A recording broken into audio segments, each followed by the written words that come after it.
If you want to understand why cancer cells multiply inside you unchecked while your body's own repair systems sit dormant, don't start with tumor biology. Start with what happens inside your cells when a single compound reactivates the biological pathways that oncologists never teach you about.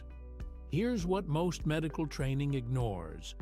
Your body loses approximately 500 million cells per day to normal turnover, and every single one of those cells requires a molecular signal to either regenerate properly or die cleanly. When that signal stops, cancer begins, not as a mystery, not as bad luck written in your genes, but as a predictable failure of cellular communication. That's where the research sits now, and it's where the oldest living populations on Earth figured it out centuries ago without understanding the biochemistry at all. Hi, I'm Dr. Kaito. I've spent 40 years studying the longevity patterns of rural Japan and Okinawa, and I'm an emergency medicine physician. For nearly 3 decades, I watched patients roll through my emergency department with stage 4 cancers, type 2 diabetes progressing to kidney failure, cardiovascular disease that would have been reversible 10 years earlier if anyone had addressed what was actually broken. Most of them had been managed by good, intelligent doctors who prescribed the right medications for the right conditions, and they were dying anyway. That's the moment that changed how I see this entire system. When you watch dozens of people follow the protocol perfectly, take their pills, watch their carbohydrate intake, and still progress into the final stages of disease, you start asking questions that don't fit the mainstream narrative. About 15 years ago, something shifted in the research literature. Not in the mainstream. In the journals most physicians never read. Studies began emerging from Japanese research institutions showing that specific traditional foods could reactivate something called stem cell proliferation and migration. Not by accident, by precise biochemical mechanism. The compounds were isolated, the pathways were mapped, the human trials were published, and nobody I know in conventional American medicine ever mentioned them. I felt obligated then, and I feel obligated now, to bring this forward. Because what you're about to learn isn't theoretical.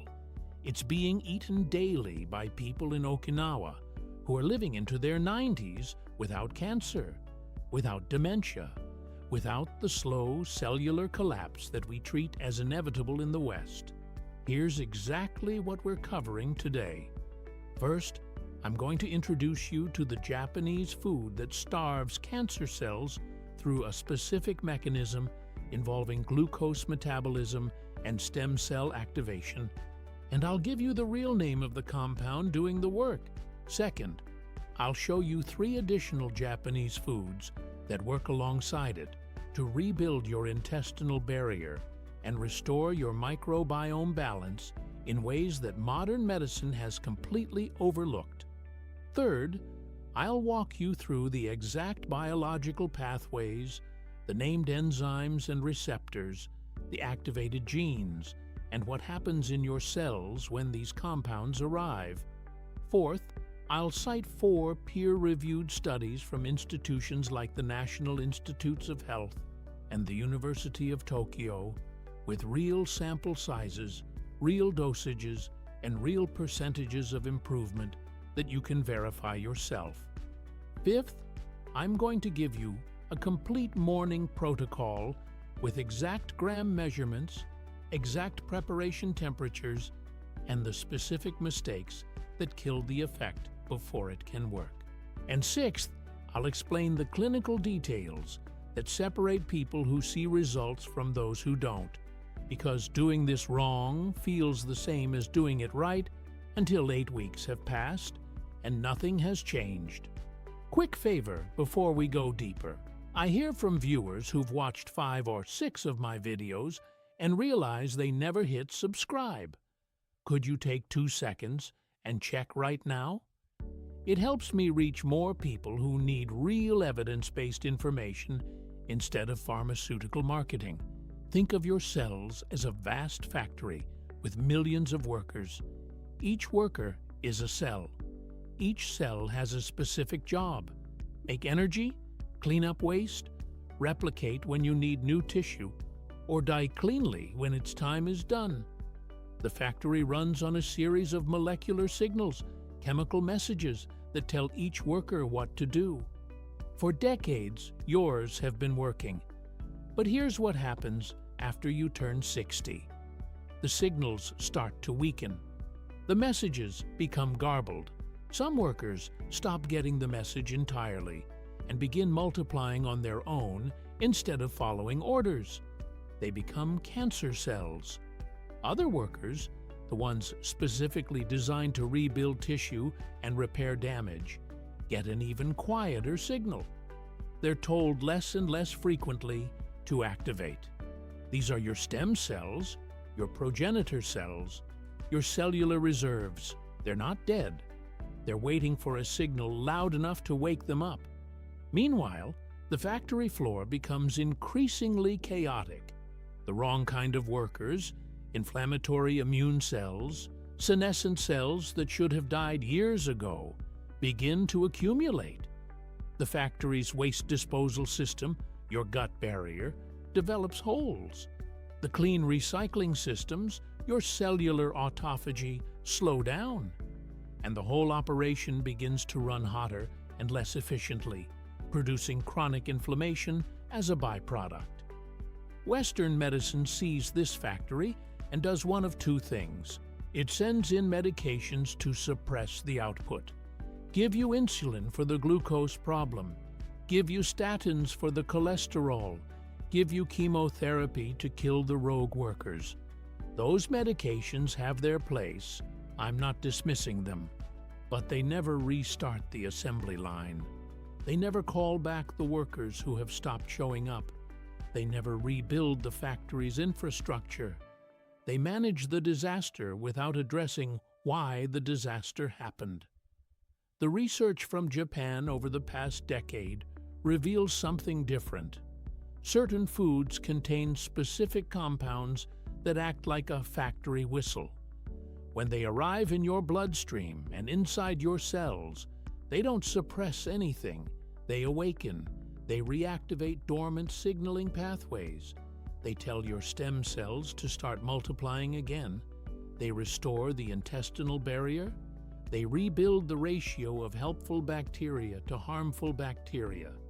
They flip metabolic switches that have been off for 20 years. And they do this through mechanisms so specific and so repeatable that we can now predict the effect with real precision. That's what I'm going to show you today. Cancer cells, at their core, are cells that have broken their glucose addiction protocol. Normal cells in your body are designed to use glucose, but they're also designed to stop using it when glucose is scarce. They have what we call metabolic flexibility. Cancer cells don't have this flexibility. They're locked into glucose consumption. They need it. They crave it.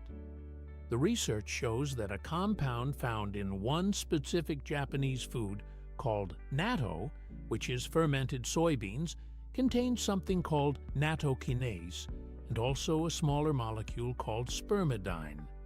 When you consume natto regularly, spermidine enters your cells and activates something called SIRT1, a longevity gene that has been mostly dormant in your body since your 40s. CRE1 activation does three things simultaneously. It increases mitochondrial function, which means your cells burn energy more efficiently and demand less glucose overall.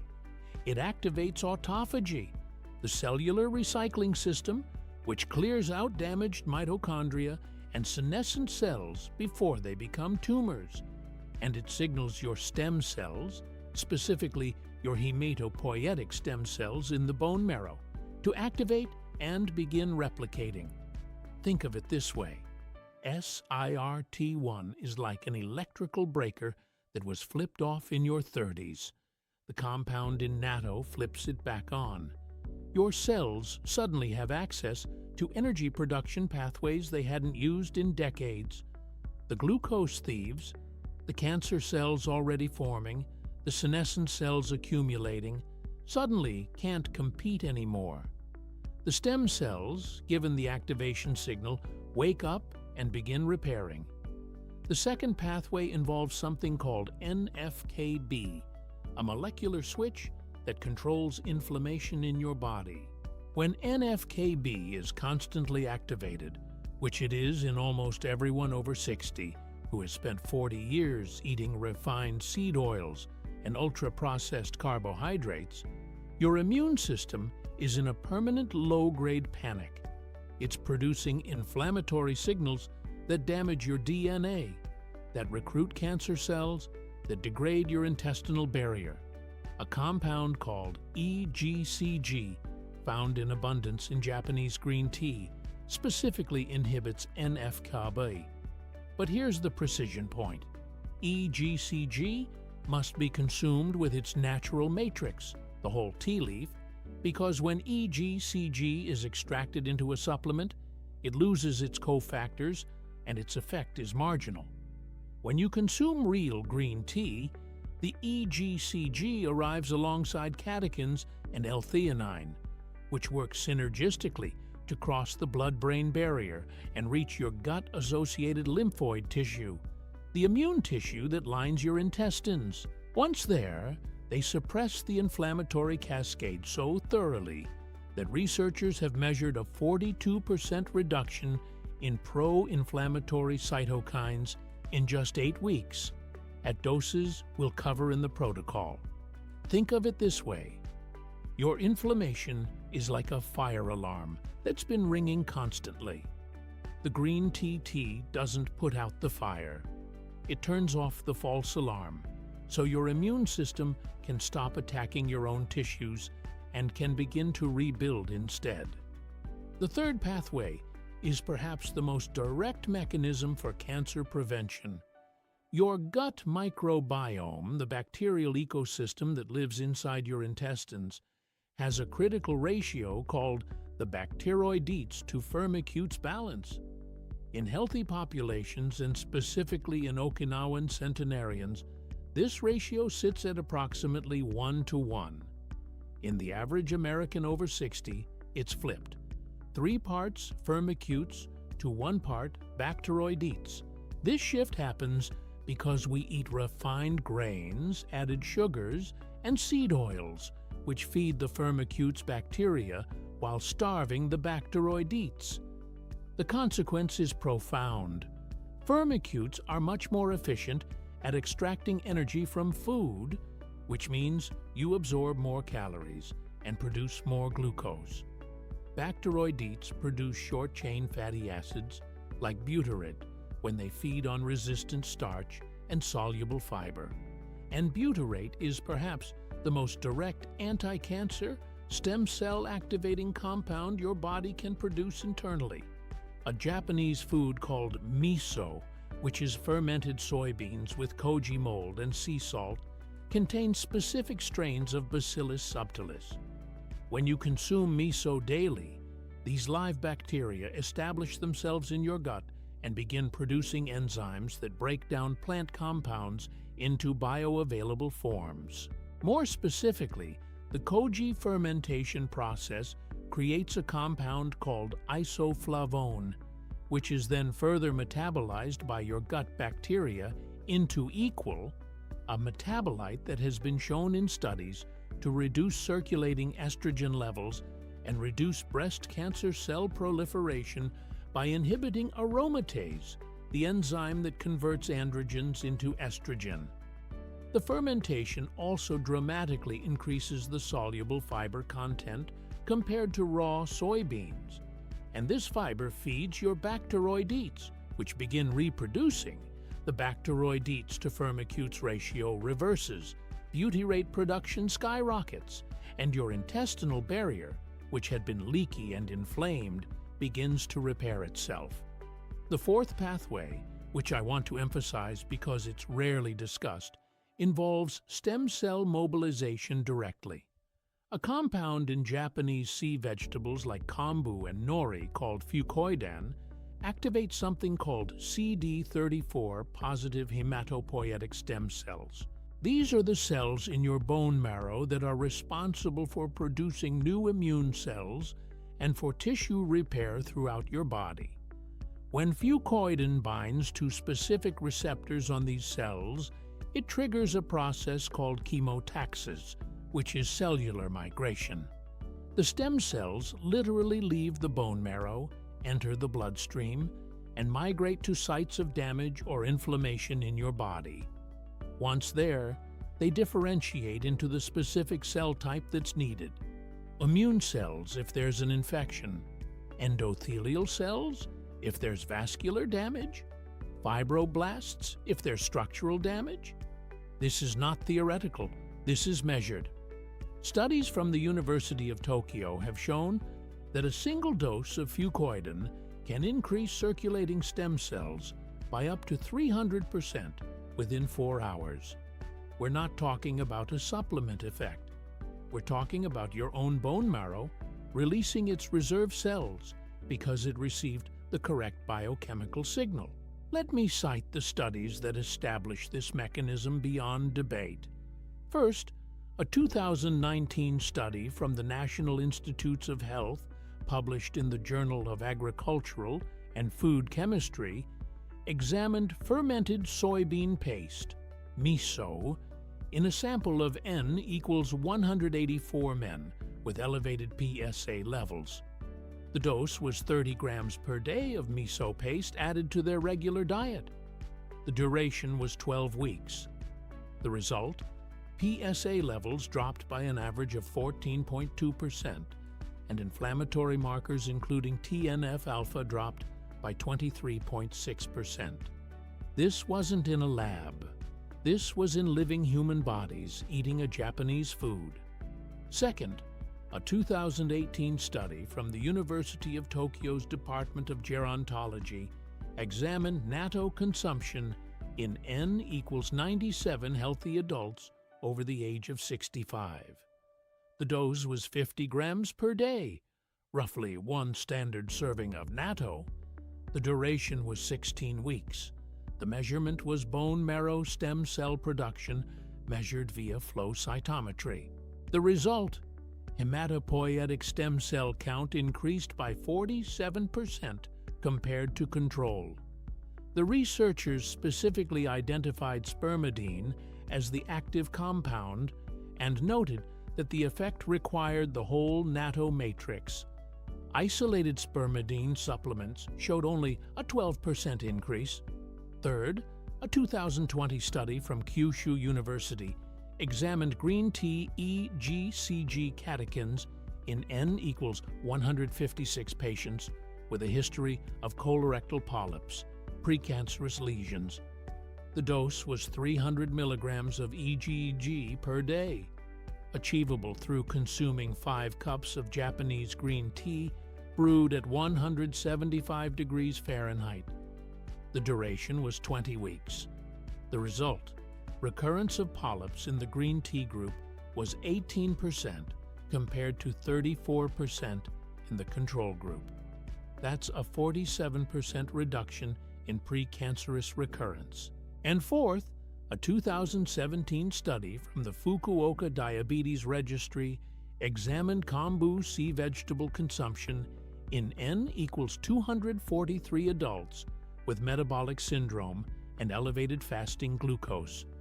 The dose was 4 grams per day of powdered kombu added to their diet. The duration was 10 weeks. The result? Fasting glucose dropped from an average of 118 milligrams per deciliter to 102, and insulin resistance measured by HOMA-IR improved by 32%. More importantly, for our purposes, the study measured stem cell markers before and after, specifically CD34 positive cells, which increased by 84%. These aren't lab findings.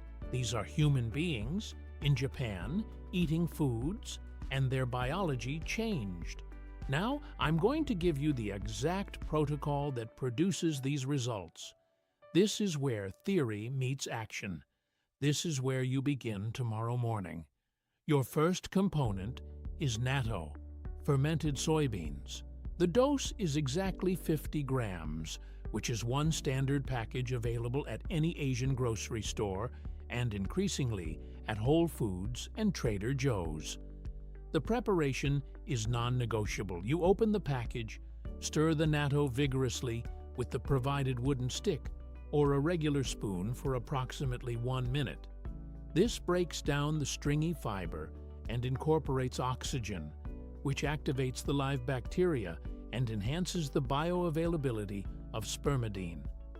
The mistake most people make is eating it cold directly from the package without stirring. You're right that it's cold, it's sticky. It seems counterintuitive to stir something that's already fermented. But the stirring action mechanically breaks down the bacterial cell walls and releases the enzymes. Without stirring, you absorb approximately 40% less spermidine. Consume it on an empty stomach or with only white rice, because the combination of natto's amino acid profile with white rice's simple carbohydrate creates a temporary insulin spike that facilitates cellular uptake of amino acids into muscle and stem cells. Add seaweed to your natto, about 5 grams of nori, the thin sheets used in sushi. This adds fucoidan and amplifies the stem cell mobilization effect. Your second component is miso soup. The exact amount is 2 teaspoons of miso paste, approximately 10 grams, dissolved into 8 ounces of warm water at 145 degrees Fahrenheit, never hotter. High heat destroys the live Bacillus subtilis bacteria and degrades isoflavone compounds. Add 1 small piece of wakame seaweed, approximately 3 grams, and consume immediately. The mistake is buying miso, making the soup, and then leaving it on the stove while you attend to other things. Every degree above 150 Fahrenheit begins degrading the active compounds. The time window between making the soup and consuming it should be less than 2 minutes. The biological reason is that the longer the soup sits, the more the dissolved oxygen escapes, and anaerobic conditions cause the isoflavones to begin oxidizing and converting to less bioactive forms. Your third component is Japanese green tea, matcha or sencha. The dose is 1 teaspoon of matcha powder, approximately 2 grams, mixed with 8 ounces of water at precisely 175 degrees Fahrenheit. Use a bamboo whisk if you have one to incorporate air, or simply stir vigorously for 30 seconds. This aeration is not ceremonial. It dramatically increases the extraction of EGCG catechins. Never use boiling water. Water above 190 degrees Fahrenheit denatures the catechin molecules and actually produces bitter, unpleasant flavor that indicates you've destroyed the active compounds. Add half a fresh lemon, because the citric acid increases the absorption of catechins by approximately 600%. This is not metaphorical, it's measured in absorption studies. The vitamin C in lemon reduces the catechin molecules into forms that your intestinal epithelium can actually absorb. Without the lemon, much of the green tea's benefit passes through you unabsorbed. Your fourth component is kombu sea vegetable broth. Take a 2-inch piece of dried kombu, approximately 3 grams, and soak it overnight in cold water, approximately 8 ounces. In the morning, remove the kombu and consume the soaking water as a broth, cold or gently warmed to 135 degrees Fahrenheit. The overnight cold soak extracts fucoidan and polysaccharides without degrading them. The mistake is boiling kombu. When you boil kombu, the fucoidin polysaccharides break down into smaller, less bioavailable fragments. Cold soaking preserves the three-dimensional structure of the fucoidin molecule, which is critical for its interaction with CD34 positive stem cell receptors. You can also eat the kombu itself, slice it thin, and add it to salads, or consume it as a chewy snack. Your fifth component is tempeh, or additional fermented soy products, consumed 3 to 4 times per week at a dose of 90 grams per serving. Tempeh is soybeans fermented with rhizopus mold, which creates a structural matrix that is easier to digest than natto and provides a slightly different fermentation profile. The preparation is simple. Steam it for 10 minutes, then consume it with a small amount of coconut oil or olive oil. The oil is not optional. The isoflavones in fermented soy are fat-soluble. Without dietary fat in the same meal, you absorb significantly less of the active compounds.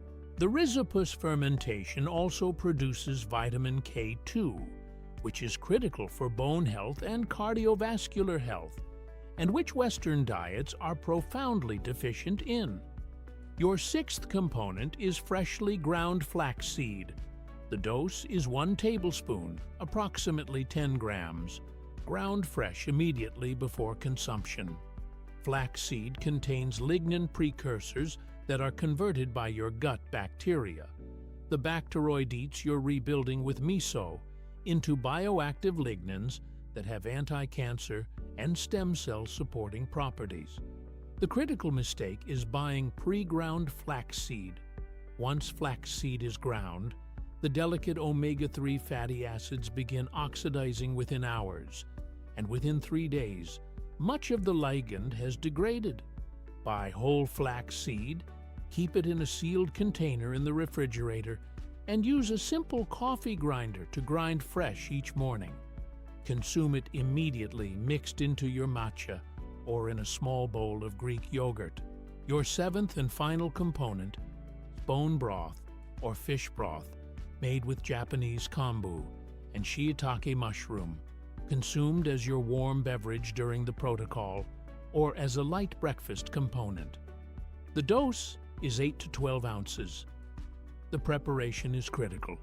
Simmer your broth at a temperature below 185 degrees Fahrenheit for a minimum of 12 hours. Low temperature simmering extracts collagen, gelatin, and minerals while preserving the heat-sensitive compounds like glucosamine. The broth should have a mild, subtle flavor and should taste almost sweet. If it tastes bitter or harsh, you've overheated it and damaged the collagen structure. The biological reason is that the collagen amino acids, particularly proline and glycine, are directly incorporated into your intestinal epithelium and your connective tissue. They're the building blocks your body needs to repair the leaky gut and rebuild the structural integrity of your barrier. Without adequate collagen, your microbiome improvements will never fully establish because the barrier is still permeable. Here's what separates people who see results from those who don't. First, the sequence matters. Consume the natto and miso soup first, in the morning, on an empty stomach or with minimal food, because these foods establish the bacterial changes in your gut immediately. Give them 30 minutes to begin their work before adding other foods. Then consume the green tea and kombu broth within the next hour. This sequencing allows the fermented foods to begin re-establishing your microbiome